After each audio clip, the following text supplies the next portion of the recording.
Bismillahirrahmanirrahim. Pagi hari ini kita akan membahas amalan-amalan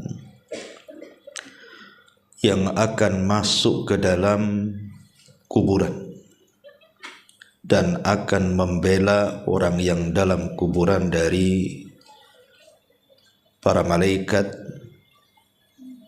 yang akan menyakiti kita dalam kuburan. Ma'asyiral muslimat yang dimuliakan Allah Azza wa Jalla, tentu juga masih ada kaitan dengan tazkiyatun nafas. Sebelum saya bahas apa saja amalan-amalan itu, baik kita akan baca riwayatnya baru kita jelaskan. Disebutkan dari hadis Abi Hurairah radhiyallahu anhu. Hadis ini disahihkan oleh Al-Imam Al-Hakim berdasarkan syarat Muslim dan disepakati oleh Al-Imam Al-Zahabi. Tetapi sekelompok para ulama mengatakan bahwa isnadnya atau sanadnya tidak sampai sahih, tetapi derajatnya sampai kepada hasan, sebagaimana dijelaskan dalam kitab Majma' Az-Zawaid karya Al-Imam Al-Haythami, dan juga dicantumkan oleh Syekh Nasiruddin Al-Albani dalam kitabnya Sahihut Targhib dan juga Tarhib. Dari Abu Hurairah radhiyallahu an, Nabi sallallahu alaihi wasallam bersabda, "Innal mayyita idza wudi'a fi qabrihi innahu yasma'u hafqa ni'alihim hatta yuwalluna anhu."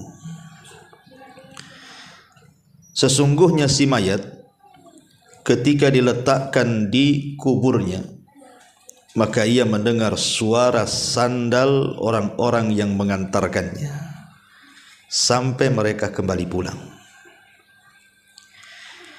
Fa in kana mu'minan, kalau si mayat itu seorang mukmin, kanatis salatu inda ra'sihi, maka salat akan berada di sisi kepalanya. Wa kana siyamu an yaminihi, dan puasa ada di sebelah kanannya. Wa kanatiz zakatu an shimalihi, dan zakat di sisi kirinya. Wa kana fi'lul khairat min sadaqati wassilati wal ma'rufi wal ihsani ilan nas inda rijlaihi. Adapun perbuatan-perbuatan baik yang lainnya seperti sedekah, silaturrahim, perbuatan ma'ruf dan kebaikan kepada manusia lain, maka akan berada di sisi kakinya. Fayu'ta min kibali ra'sihi, lalu malaikat akan mendatangi dari arah kepalanya. Fataqulus salatu, maka salat akan berkata, ma kibali madkhalun. Kata salat kepada malaikat yang hendak mendatangi dari arah kepalanya tersebut akan mengatakan, tidak ada jalan masuk dari arahku. Thumma yu'ta an yaminihi, maka malaikat akan mendatangi dari sebelah kanannya. Fayaqulu siyam, maka puasa akan berkata, ma kibali madkhal, tidak ada jalan masuk dari arahku. Thumma yu'ta an yasari, maka malaikat akan datang dari sebelah kiri. Fataqulus az-zakatu, maka zakat akan berkata, ma kibali madkhal, tidak ada jalan dari arahku. thumma yu'ta min kibali rijlaihi fataqulu fi'lul khairati min sadaqati wassilati wal ma'rufi wal ihsani ilan nas ma kibali madkhal. Maka ketika malaikat mengarah dari arah kedua kakinya, maka berkatalah amalan-amalan kebaikan dari sedekah, silaturahim, perbuatan yang ma'ruf, berbuat ihsan kepada manusia, tidak ada jalan dari arah kami. Fayuqalu lahu, maka dikatakan kepada si mayat itu, setelah malaikat ini tidak bisa mendatangi dari arah kanan, dari arah kiri, akhirnya kemudian si mayat disuruh untuk duduk. Ijlis, duduk kamu. Fayajlis, maka dia pun duduk. Wa qad muthilat lahu syamsu wa qad udiyat lil ghurubi. Kemudian setelah disuruh duduk, maka ia pun duduk dan dihayalkanlah kepada si mayat ini bahwa matahari hampir terbenam. Kemudian dikatakan kepadanya, ara'aitaka hadzal rajul alladhi kana fikum ma taqulu fihi wa ma tashhadu bihi alaihi. Tahukah kamu dengan laki-laki ini yang dahulu ada di tengah-tengah kamu, apa yang kamu katakan tentangnya dan apa yang kamu saksikan atasnya? Fayaqul, maka dia pun berkata, da'uni hatta usalli. Jangan sibukkan dengan pertanyaan itu. Ini matahari mau tenggelam, aku mau salat.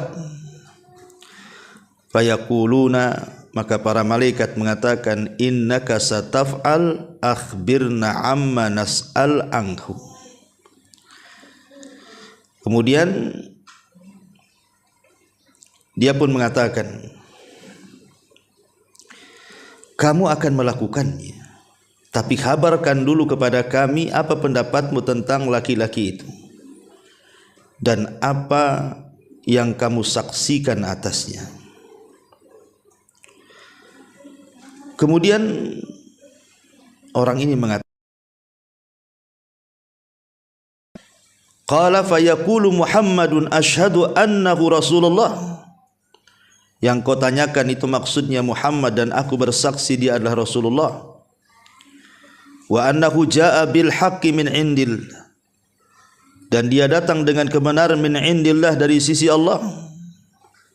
Fayuqalu lahu, maka dikatakan kepadanya, ala dzalika hayyita wa ala dzalika mutta wa ala dzalika tub'atsu insyaallah.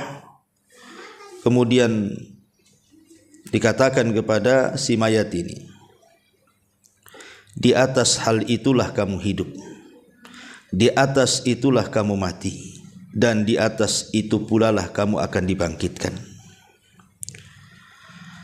Kemudian dibukakan kepadanya sebuah pintu dari sorga, dan dikatakan kepada si mayat ini, hadza maq'aduka minha, inilah tempat dudukmu di sorga. Wa ma'addallahu laka fiha, dan apa yang Allah janjikan untukmu. Fayazdadu ghibtatan wa sururan, maka dia pun semakin rindu, semakin bahagia. Kemudian setelah dia melihat sorga dan dia pun semangat dan bahagia, tiba-tiba yuftahu lahu babun min abwabin nar, padanya pintu neraka. Setelah dibukakan pintu sorga dia senang, tiba-tiba pintu neraka pula dibuka sama dia. Fayuqalu, dan dikatakan lahu kepadanya, hadza maq'aduka minha, inilah sebenarnya tempat dudukmu.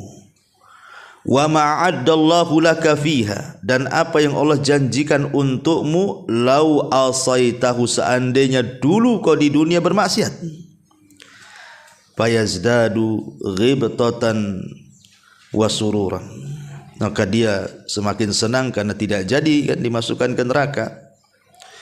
Summa yufsahu lahu fi qabrihi sab'una dhira'an, kemudian diluaskan kuburnya sejauh 70 hasta.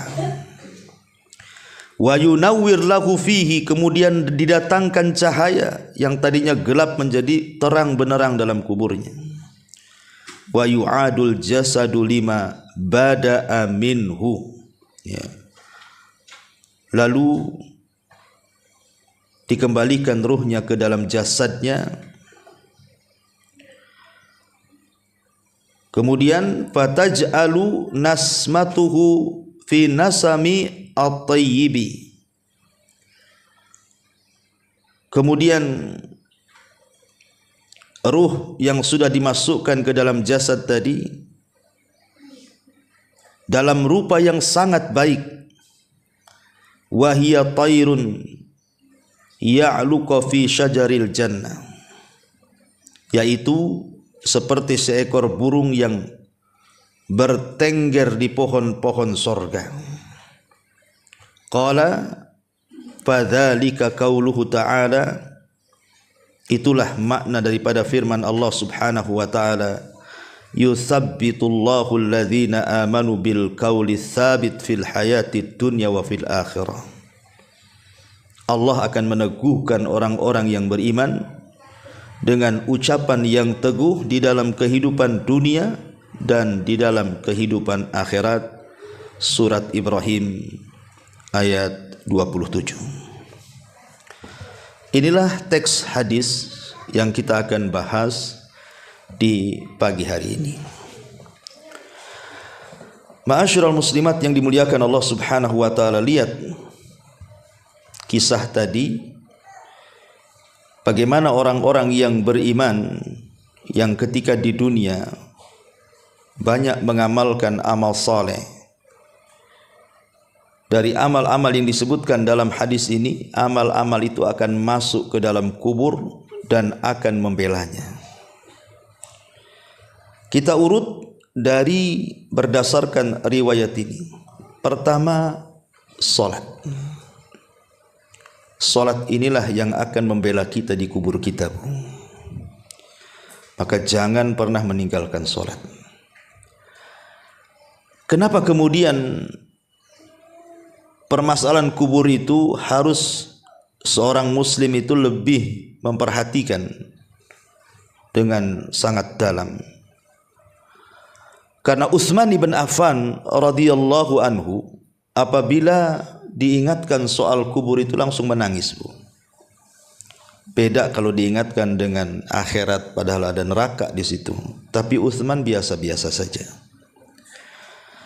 Sehingga dikatakan kepada Utsman bin Affan radhiyallahu anhu, kenapa engkau apabila mendengar kisah-kisah tentang kuburan kau menangis?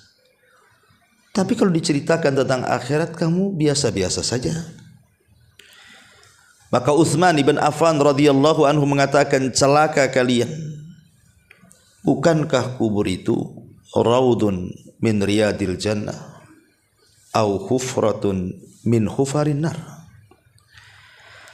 Bukankah kuburan itu bisa jadi taman yang menuju ke taman-taman sorga, atau boleh jadi dia adalah sebuah gua yang menakutkan yang akan menembus neraka?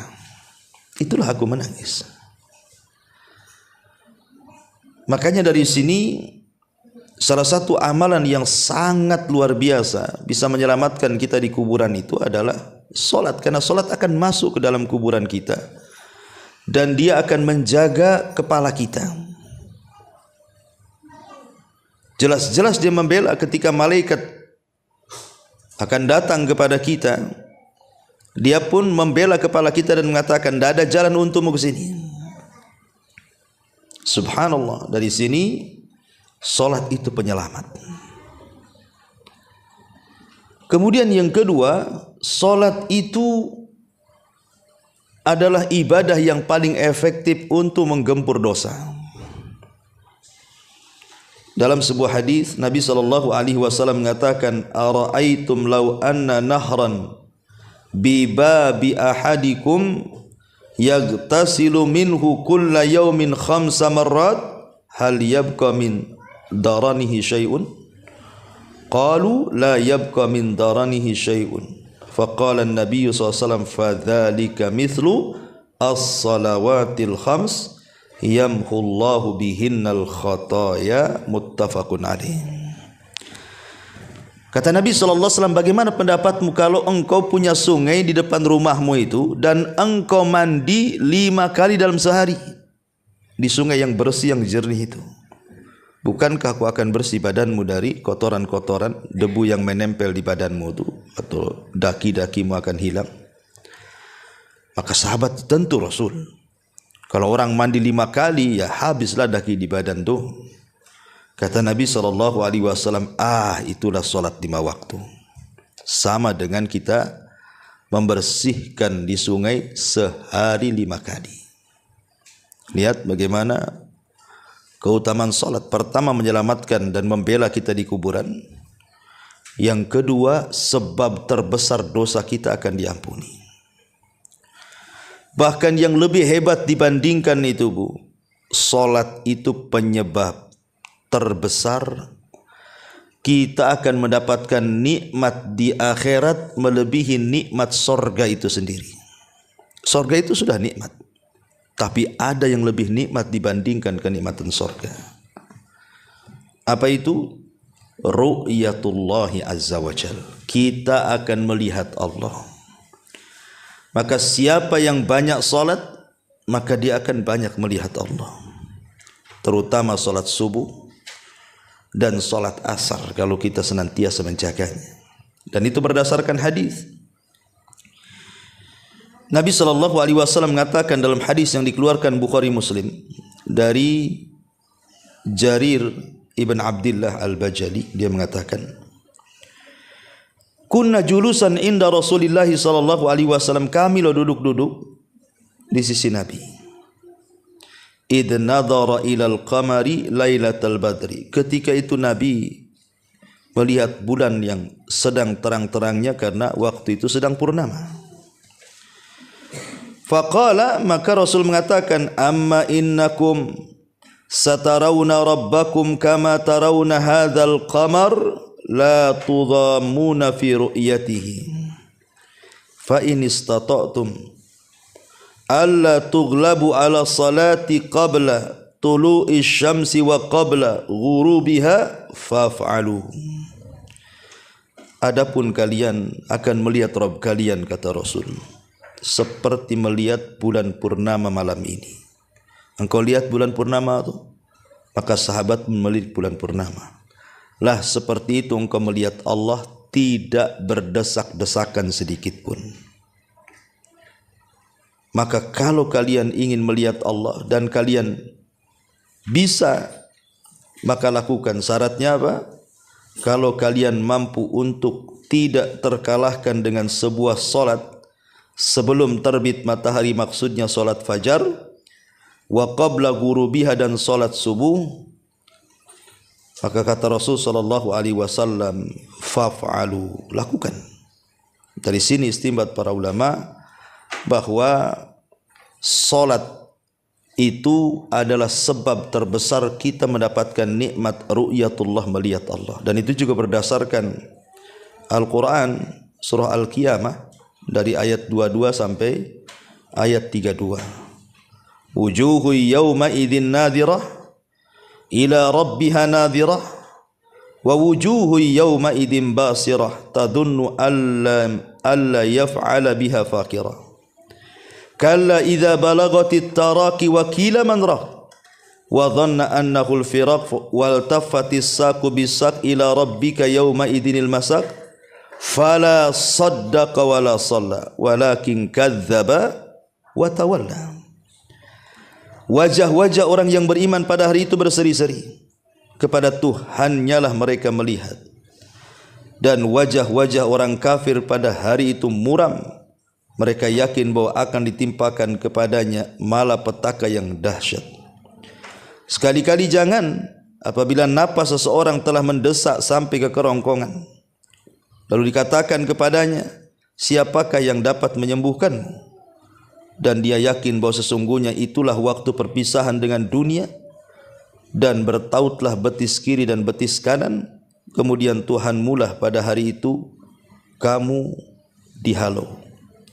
Karena ia tidak mau membenarkan Rasul dan juga Al-Quran, dan tidak mau mengerjakan solat, tetapi ia mendustakan Rasul dan berpaling dari kebenaran. Nah, di sini di ujung ayat, ketika orang-orang kafir mereka dihalangi dari melihat Allah karena mereka tidak salat, menunjukkan bahwa kalau seandainya dia masuk Islam dan dia salat, maka tidak ada terhalangi antara dia dengan wajah Allah Subhanahu wa taala. Ini cukup 3 perkara ini saja.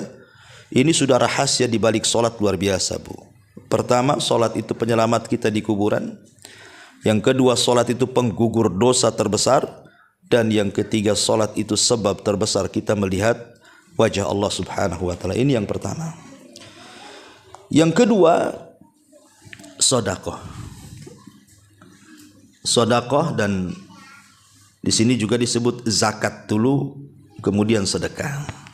Apa sih bedanya zakat dengan sedekah nih, Bu? Ya. Ma'asyiral muslimat yang dimuliakan Allah Subhanahu wa taala, tentu ada perbedaan antara zakat dengan sedekah, Bu, ya. Walaupun terkadang dalam Al-Qur'an itu mengistilahkan zakat dengan sedekah. Seperti disebutkan dalam surah Taubah itu kan, Bu, di mana Allah Subhanahu wa taala mengatakan dalam ayat ke-60, innamas shadaqatu lil fuqara, dan seterusnya. Jadi Allah membahasakan zakat itu dengan sedekah. Tetapi sebenarnya ada perbedaan antara zakat, sedekah, dan juga infak. Ya, apa bedanya dari 3 kata yang sering kita dengar itu? Kita akan membahas apa perbedaan zakat dengan sedekah dulu. Zakat itu, Bu, itu diwajibkan Islam dengan benda-benda tertentu seperti emas, perak, pertanian, perdagangan, hewan ternak. Nah, itu khusus, itu berkaitan dengan itu zakat itu. Tapi kalau sedekah tidak mesti, ya, tidak mesti dengan yang sudah ditetapkan. Pamannya kalau zakat ternak, ada unta, ada sapi, ada kambing. Kalau sedekah tidak perlu, boleh juga pakai ayam, kan gitu ya. Mentok, bebek, terserah, ya, lebih umum sedekah itu. Kemudian kalau zakat itu kan ditentukan tuh haul dan nisabnya, Bu, harus setahun, ya. Kemudian ada nisabnya. Kalau sedekah kan tidak ditentukan, harus setahun, dan tidak ditentukan kadar nisabnya juga, gitu ya. Kemudian yang ketiga, zakat itu diberikan kepada orang-orang tertentu yang disebutkan oleh surah At-Taubah 60 itu kan 8 asnaf. Tapi kalau sedekah sama orang kaya pun boleh, ya, namanya sedekah, nolong, ya kan. Kemudian yang nomor 4, orang yang mati dan dia punya hutang zakat, Bu, maka ahli warisnya harus mengeluarkan dari harta warisannya. Kalau sedekah tidak, ya. Kemudian yang nomor 5, orang yang tidak mau bayar zakat, Bu, itu akan diazab. Berdasarkan hadis yang ma'ruf kan, bagaimana azab orang yang meninggalkan zakat. Tapi kalau orang meninggalkan sedekah, walaupun dia sanggup sedekah, ya nggak mungkin diazab, karena kan sifatnya sunnah. Kalau zakat wajib, gitu ya. Kemudian zakat ini berdasarkan madhab imam yang 4, ya, tidak boleh diberikan kepada keluarga yang merupakan usul ataupun furu. Usul itu maksudnya bapak ke atas, furu itu maksudnya anak ke bawah, cucu, cicit, gitu ya. Kalau bapak ke atas kan bapak, kakek, buyut, dan begitu seterusnya. Itu zakat tidak boleh diberikan kepada mereka, karena memang kewajiban kita menafkahi mereka. Tapi kalau sedekah boleh, baik ke atas atau ke bawah. Kemudian juga yang nomor 7, zakat itu tidak boleh diberikan kepada orang kaya ataupun orang yang kuat bekerja. Tapi kalau sedekah boleh, ya. Kemudian yang nomor 8, yang paling afdal pada masalah zakat ini diambil dari orang kaya tempatan, kemudian disalurkan kepada orang miskin tempatan juga. Artinya jangan disalurkan keluar, itu yang paling afdol. Bahkan ada yang sampai ulama itu mengatakan tidak boleh dikirim zakat itu ke luar daerah gitu ya.